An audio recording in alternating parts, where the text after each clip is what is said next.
بسم اللہ الرحمن الرحیم۔ علم سٹوری دیکھنے والے تمام دوستوں کو السلام علیکم۔ پیارے دوستو، اگر آپ ہمارے چینل پر نئے ہیں تو چینل کو سبسکرائب کریں۔ دوستو، بہت ہی پرانے عرصے کی بات ہے کہ ہندوستان کے ضلع ہوشیارپور میں امبالہ نامی قصبہ تھا۔ وہاں پر کرم دین نامی ایک شخص رہتا تھا۔ اس کی ایک بیٹی تھی جس کا نام بینش تھا، اور ایک بیٹا تھا جو بینش سے عمر میں 3 سال چھوٹا تھا۔ اس کا نام فیضان تھا۔ بینش کی عمر اس وقت 16 سال تھی۔ وہ باقاعدگی سے 5 وقت کی نماز ادا کرتی تھی۔ اس نے 8ویں تک سکول کی پڑھائی بھی کی ہوئی تھی۔ اس وقت اس گاؤں میں صرف مڈل سکول ہی ہوا کرتا تھا۔ اعلیٰ تعلیم حاصل کرنے کے لیے 30 کلومیٹر دور ان کو ہائی سکول میں جانا پڑتا تھا۔ لیکن بینش بہت سلیقہ مند اور ذہین لڑکی تھی۔ اس کی ایسی تربیت میں زیادہ ہاتھ اس کی ماں کا تھا، جس کا نام روبینہ تھا۔ روبینہ بیگم خود بھی نماز ادا کرتی تھی اور اپنی بیٹی کو نماز پڑھنے کی تلقین کیا کرتی تھی۔ بیٹی بالکل اپنی ماں کے نقش قدم پر چلتی تھی، اور ایک دن گرمی کی وجہ سے بینش نے صبح کی نماز کمرے میں پڑھنے کی بجائے باہر صحن میں پڑھی۔ ابھی دن بھی نہیں چڑھا تھا، ہلکا ہلکا اندھیرا تھا۔ وہ جائے نماز لپیٹنے لگی تو ایک دم رک گئی۔ اسے ایسا لگا جیسے اس کے سامنے سے کوئی گزرا ہے۔ یہ ایک سایہ سا تھا۔ کون ہے؟ بینش نے آہستہ سے پوچھا، کیونکہ وہ تھوڑا سا ڈر گئی تھی، لیکن اسے کوئی جواب نہ ملا، اور سایہ دور ہو کر اندھیرے میں غائب ہو گیا۔ خوف کے مارے بینش کا دل بیٹھ گیا۔ اس نے جلدی سے جائے نماز کو لپیٹا اور بھاگ کر اپنے کمرے میں آ گئی۔ جب ماں نے اس کی حالت دیکھی تو بولی، کیا بات ہے بیٹی، تم گھبرائی ہوئی اور خوفزدہ کیوں نظر آ رہی ہو؟ باہر کوئی ہے ماں؟ ایک سایہ سا میں نے اپنے سامنے سے گزرتے ہوئے دیکھا ہے، بینش جلدی جلدی بولی، اور روبینہ بیگم پریشان ہو کر بیٹی کا منہ دیکھنے لگی۔ پھر آہستہ سے بولی، آباد گھر ہے بیٹی، تم ویسے ہی ڈر گئی ہوگی، تمہارا وہم ہوگا۔ آئندہ تم کھلے آسمان تلے نماز مت پڑھنا۔ جی بہتر ہے ماں جی، بینش ادب کے ساتھ بولی۔ تمہارا وہم ہوگا، کیونکہ بینش نے بڑا واضح سایہ دیکھا تھا۔ اس کے سامنے سے وہ گزر کر گیا تھا۔ اس کا وہم ہرگز نہیں ہو سکتا تھا، لہذا اس کا پریشان ہونا قدرتی امر تھا۔ وہ ماں کی بات مان کر کچن میں آ گئی اور چائے بنانے لگی۔ گھر میں دوسرے افراد چائے نہیں پیتے تھے، مگر بینش چائے پیتی تھی۔ فیضان عمر میں بینش سے چھوٹا تھا۔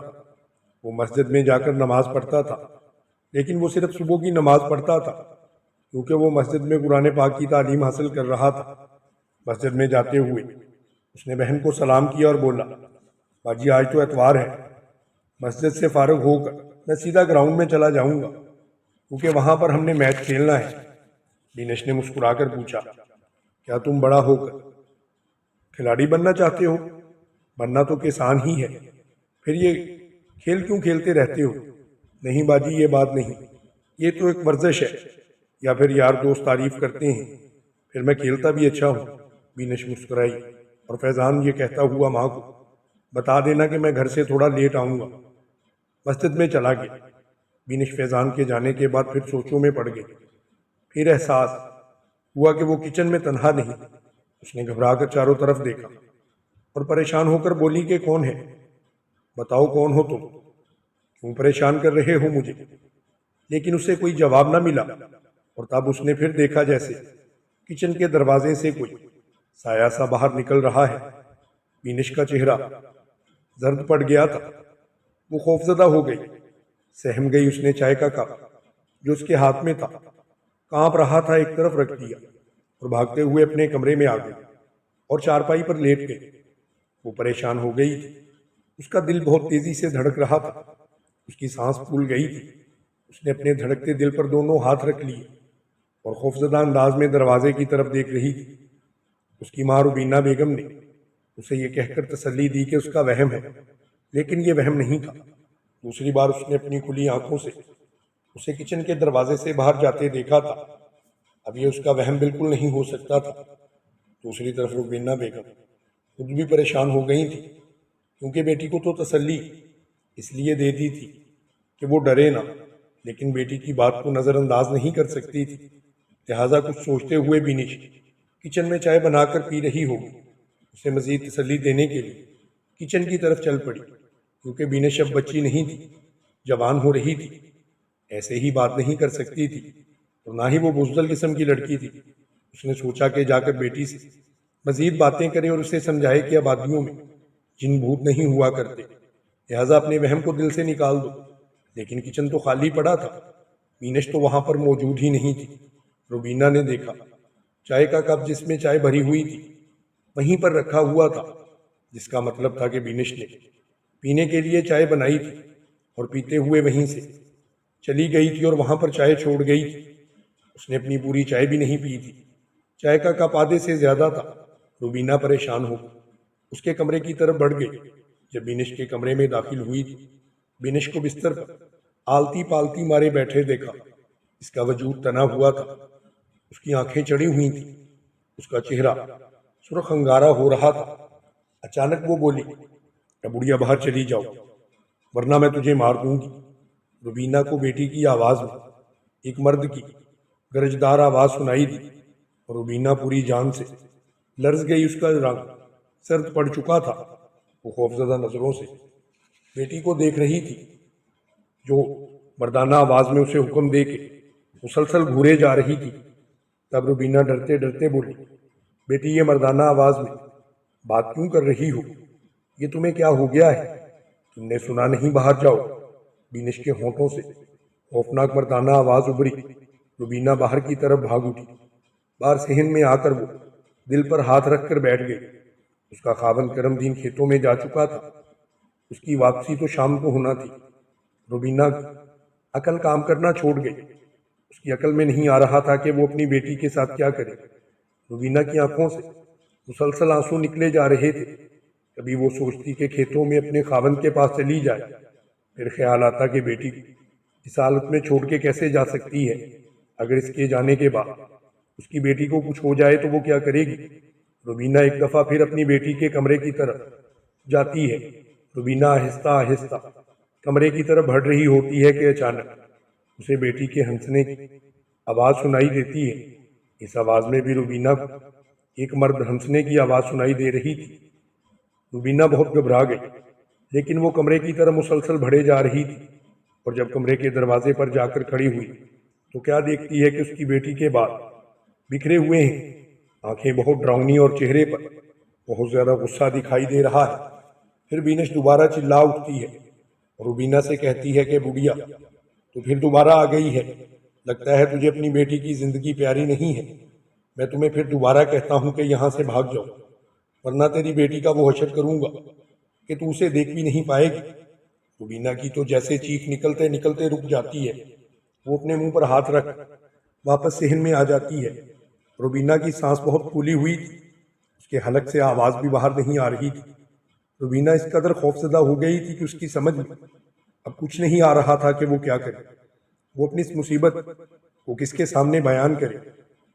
روبینہ اللہ رب العزت کے حضور گڑ گڑا کر دعائیں مانگنے لگی اور کہنے لگی کہ اے اللہ میری بیٹی کی حفاظت فرما، اسے اس مصیبت ناگہانی سے تو ہی نجات دے سکتا ہے، تو ہی سب کا خالق و مالک ہے۔ میری بیٹی ہمیشہ تیری عبادت میں مصروف رہتی ہے اور تو ہی سب کی حفاظت کرنے والا ہے، ہر کسی کا دکھ درد دور کرنے والا تو ہی ہے۔ اے میرے پروردگار میری بیٹی کو اس منحوس سے نجات دے دے۔ روبینہ دعا مانگ کر فارغ ہی ہوئی تھی کہ اچانک وہ اٹھی اور گھر سے باہر کی طرف بھاگ نکلی اور سیدھا مسجد کی طرف چلی گئی، جہاں مولوی امانت رہا کرتا تھا۔ مسجد کے برابر میں اس کا گھر تھا۔ روبینہ سیدھی اس کے گھر میں جا گھسی، اس کی بیوی سے مولوی صاحب سے ملنے کی خواہش کا اظہار کیا۔ جب اس کی مولوی امانت علی سے ملاقات ہوئی تو روبینہ نے روتے ہوئے انہیں سارا واقعہ سنایا۔ تب مولوی صاحب کچھ غور فرماتے ہوئے بولے، بہن آپ کی بیٹی پر آصیب نے سایہ ڈال دیا ہے، کسی جن نے قبضہ کر لیا ہے۔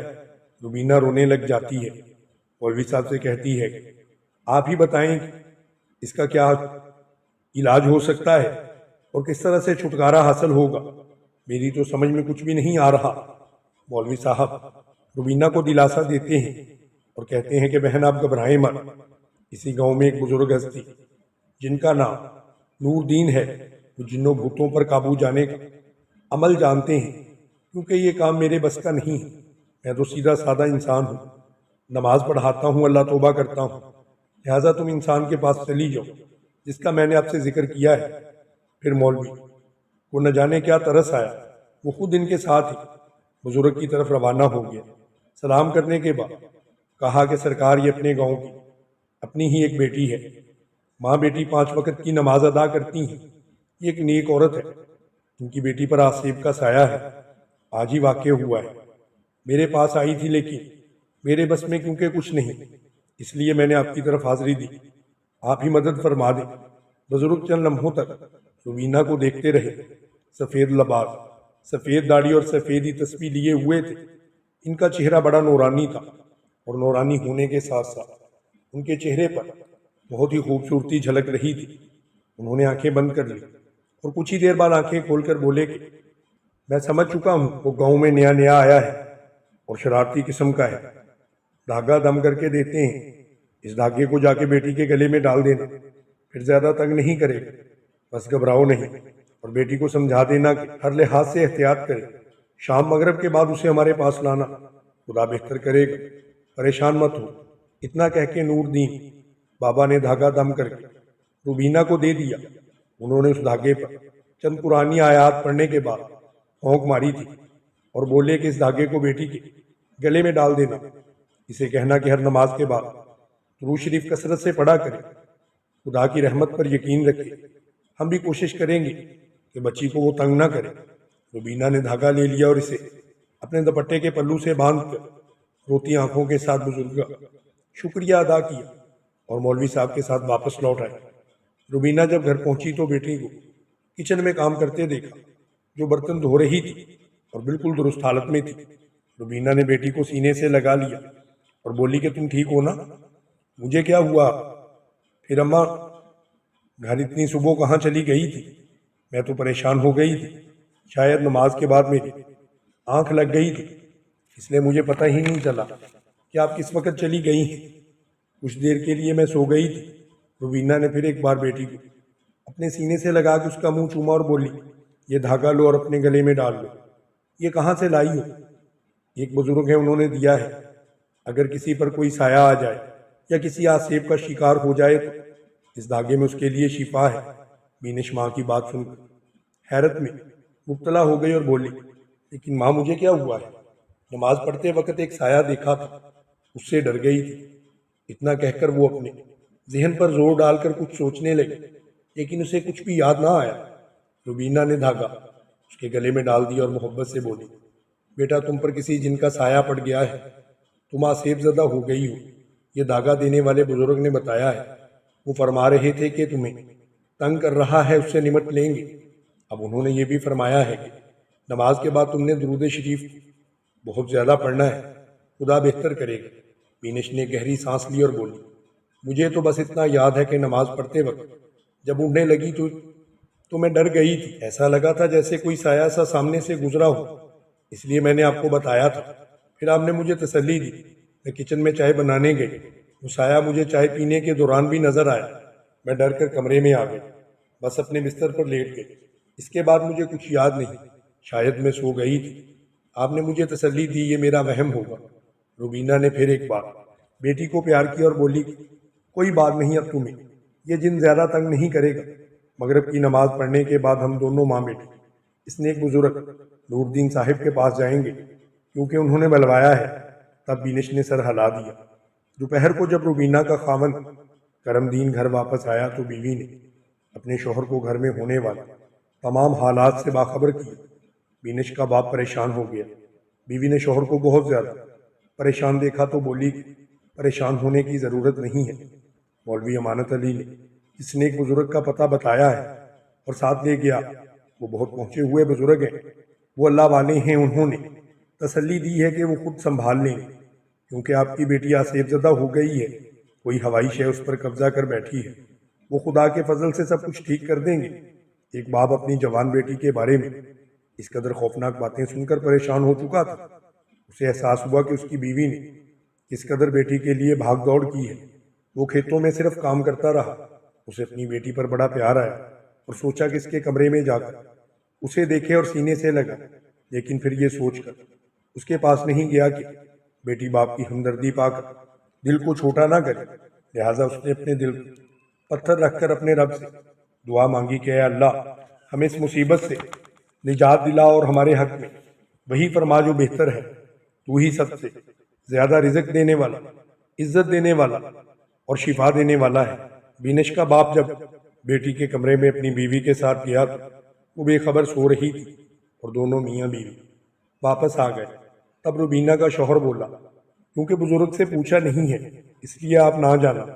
اور پھر ایسا ہی ہوا۔ شام کو مغرب کی نماز پڑھنے کے بعد روبینہ نے بیٹی کو تیار کیا اور خدا کا نام لے کر اپنے گھر سے نکل کھڑی ہوئی۔ بینش کا باپ گھر میں تھا۔ پھر اپنے رب سے بیٹی کے لیے دعا کی، کیونکہ وہ کھیتوں سے واپس گھر آ چکا تھا، لہٰذا وہ بیٹی اور بیوی کے جانے کے بعد خدا سے دعائیں کرنے لگا۔ ادھر دونوں ماں بیٹی سروں پر اپنی اپنی چادر ڈالی باوضو ہو کر اس نیک ہستی بزرگ نور دین کے پاس جا پہنچی۔ دعا سلام کے بعد دونوں نے باادب ہو کر ان کے سامنے بیٹھنے کو اپنے لیے بہتر سمجھا۔ نور دین بزرگ نے بینش کی طرف بغور دیکھا اور مسکرا کر بولے، تم تو بہت نیک بچی ہو، اس کم وقت نے خام خواہ تم پر قبضہ کیا ہے۔ بہرکیف ہم نے یہ ایک تعویذ تیار کر دیا ہے، اسے صاف چمڑے میں جڑوا کر اپنے بازو پر باندھ لیں گے، وہ اب تمہارے قریب نہیں آئے گا۔ تم 5 وقت کی نماز ادا کرنا اور کثرت سے درود پاک پڑھنا۔ اتنا کہہ کے وہ چپ ہو گئے، آنکھیں بند کر لی اور کچھ پڑھتے رہے۔ پھر انہوں نے آنکھیں کھولی اور بینش پر پھونک ماری اور بولے، جاؤ بیٹی، خدا تمہاری حفاظت کرے، اس کے پاک کلام میں بہت طاقت ہے، اس سے بڑی طاقت دنیا میں کوئی نہیں، جاؤ پریشان نہ ہونا۔ اور پھر دونوں ماں بیٹی بڑے ادب سے بزرگ کو سلام کر کے واپس اپنے گھر کی طرف لوٹ آئیں۔ گھر آنے سے پہلے روبینہ نے ایک موچی سے بزرگ کے دیے ہوئے تعویذ کو چمڑے میں بھی بند کروا لیا اور راستے میں ہی اپنی بیٹی کو بازو پر بندھوا دیا۔ جب دونوں گھر پہنچی تو دینو بینش کا بے تابی سے انتظار کر رہا تھا۔ کیا سب ٹھیک ہے نا؟ ہاں سب ٹھیک ہے، خدا کا شکر ہے، روبینہ نے اپنے شوہر کو تسلی دی۔ اور تب کرم دین نے اپنی بیٹی بینش کے سر پر محبت سے ہاتھ رکھا اور بولا کہ گھبراؤ مت بیٹی، خدا تجھے اپنی ایمان میں رکھے گا۔ جو نیک لوگ ہوتے ہیں خدا ان کی خود مدد فرماتا ہے۔ نہیں بابا، مجھے اپنے رب پر بھروسہ ہے، اس کے کلام پر میرا ایمان ہے، اس لیے مجھے ڈر خوف نہیں ہے۔ آج جس بزرگ سے مل کر آ رہی ہوں وہ بھی بہت نیک ہستی ہیں، اللہ والے ہیں۔ جب انہوں نے شفقت کا ہاتھ میرے سر پر رکھا تو مجھے پریشان ہونے کی بھلا کیا ضرورت ہے؟ شاید بیٹی کا جواب سن کر دونوں میاں بیوی بہت خوش ہوئے اور بینش کام کرنے کے لیے کچن کی طرف چلی گئی۔ اس نے سبزی بنانا شروع کر دی، کیونکہ رات کا کھانا وہ اپنے ماں سے مل کر بنایا کرتی تھی۔ حالانکہ راستے میں اس کی ماں نے کہا بھی تھا کہ آج وہ ہاتھ نہیں لگائے گی کام میں، بلکہ آرام کرے گی، لیکن بینش نے کہا کہ ماں کام نہ کرنے کی الجھن ہوتی ہے، کام کرنے اور تمہارا ساتھ دینے میں مجھے خوشی ہے، کیونکہ یہ میری عادت بن چکی ہے۔ پھر رات کا کھانا تینوں نے مل کر کھایا۔ عشاء کی نماز کے بعد بینش سونے کے لیے اپنے کمرے میں آئی۔ پھر شاید آدھی رات کو اس کی آنکھ کھلی تھی۔ اسے ایسا لگا جیسے اس کی گردن پر کسی کا ہاتھ آیا ہو، لہٰذا اس نے گھبرا کر آنکھیں کھول دی۔ دھوپ اندھیرے میں روشن دان سے چاند کی روشنی کمرے میں آ رہی تھی، جس سے کمرے کی ہر شے نظر آ رہی تھی۔ اور حیرت انگیز بات یہ ہوئی کہ اس کے سامنے ایک نوجوان کھڑا تھا۔ کون ہو تم؟ بینش نے گھبرا کر بستر سے اٹھ کر پوچھا۔ اس کا پورا وجود کانپ اٹھا تھا۔ میرا نام زباٹا ہے اور میں ایک جن ہوں۔ یہ دھاگا جو تم نے گلے میں پہن رکھا ہے، اسے مجھے دے دو، پھر میں چلا جاؤں گا۔ بینش جو خوفزدہ ہو کر کانپ رہی تھی بولی، نہیں، یہ میں تمہیں نہیں دے سکتی، پھر میں تمہیں مار ڈالوں گا۔ اس نے خوفناک انداز میں اسے دھمکی دی اور بینش پوری جان سے لرز اٹھی۔ اس کا ہاتھ دھاگا اتارنے کے لیے گرے باندھ تک گیا کہ اس کے کانوں میں پھر ایک آواز ابھری، نہیں بیٹی، اس کو دھاگا اتار کر مت دینا، یہ تمہاری حفاظت کر رہا ہے۔ اور یہ آواز اس بزرگ کی تھی جو بینش نے صاف پہچان لی تھی، لہٰذا اس کا ہاتھ گرے باندھ تک جاتے جاتے رک گیا۔ چلو اتار دو، سوچ کیا رہی ہو؟ اس نے غصے سے کہا۔ اس کا چہرہ سرخ ہو رہا تھا، آنکھیں بھی سرخ ہو رہی تھیں اور وہ اسے گھور رہا تھا لیکن قریب نہیں آ رہا تھا۔ بینش نے بزرگ کی آواز سن لینے کے بعد اپنے ارادے کو مضبوط کیا اور بولی، نہیں، یہ دھاگا تمہیں نہیں دوں گی، تو میری جان لینا چاہے گا، اگر لے سکتا ہے تو لے لے، کیونکہ یہ جان میرے خدا کی امانت ہے، وہی ہر شے پر قادر ہے، لہٰذا مجھے یقین ہے کہ تم میری جان نہیں لے سکو گے۔ نکل جاؤ یہاں سے ورنہ نقصان اٹھاؤ گے۔ کیوں بکواس کر رہی ہو؟ میں ایک جن ہوں، تمہارا چہرہ بگاڑ دوں گا۔ لا یہ دھاگا اتار کر مجھے دے دو۔ تمہیں کہا ہے نا میں ہرگز نہیں دوں گی، بینش نے بہادری سے کانپتی ہوئی آواز میں کہا۔ زباٹا نے اسے سخت نظروں سے گھورا اور پھر بولا کہ تو بہت نقصان اٹھائے گی، تو میرا کچھ نہیں بگاڑ سکتا۔ میرے پاس اپنے رب کی کلام کی طاقت ہے، اور میرا رب وہی ہے جس نے تمہیں بھی پیدا کیا۔ ہر جاندار اور بے جان اشیاء کو وہی پیدا کرتا ہے۔ وہ میرا رب پوری کائنات کا رب ہے۔ جا چلا جا اور میرا پیچھا چھوڑ دے، تمہیں یہ دھاگا ہرگز نہیں ملے گا۔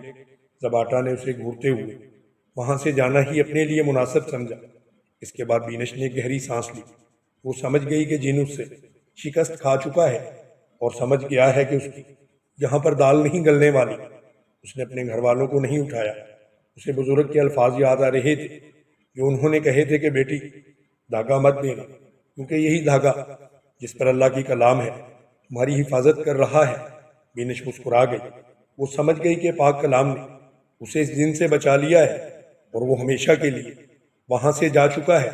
اس کے بعد فوری طور پر اس نے محسوس کیا کہ بزرگ کی آواز اس کے کانوں میں آئی ہے کہ بیٹی وہ ہمیشہ کے لیے یہاں سے جا چکا ہے، کیونکہ وہ سمجھ گیا ہے کہ جہاں پر اللہ تعالیٰ کا کلام اثر کرتا ہے وہاں پر جادو کی کوئی اہمیت نہیں ہوتی۔ اس کے بعد وہ اٹھی اور اس نے اپنے والدین کو کہا کہ آپ ہرگز پریشان نہ ہونا، انشاءاللہ آپ کبھی بھی وہ سایہ ہمارے گھر میں نہیں آئے گا، کیونکہ اللہ تعالیٰ کے کلام میں بہت زیادہ طاقت ہے۔ پیارے دوستو، اگر آپ بھی چاہتے ہیں کہ آپ ہمیشہ شیاطین سے محفوظ رہیں تو پھر 5 وقت کی نماز ادا کیا کریں، درود پاک کا کثرت سے ذکر کیا کریں اور اللہ تعالیٰ کا کلام ہمیشہ اپنے سینوں سے لگا کر رکھیں، اس کی تلاوت کیا کریں، پھر کوئی شیطان، جن یا سایہ آپ کا کچھ بگاڑ نہیں پائے گا۔ پیارے دوستو، اگر آپ کو ہماری ویڈیو پسند آئی ہو تو ہماری ویڈیو کو لائک کریں، ہمارے چینل علم سٹوری ٹی وی کو سبسکرائب کریں اور بیل آئیکن کو بھی دبا دیں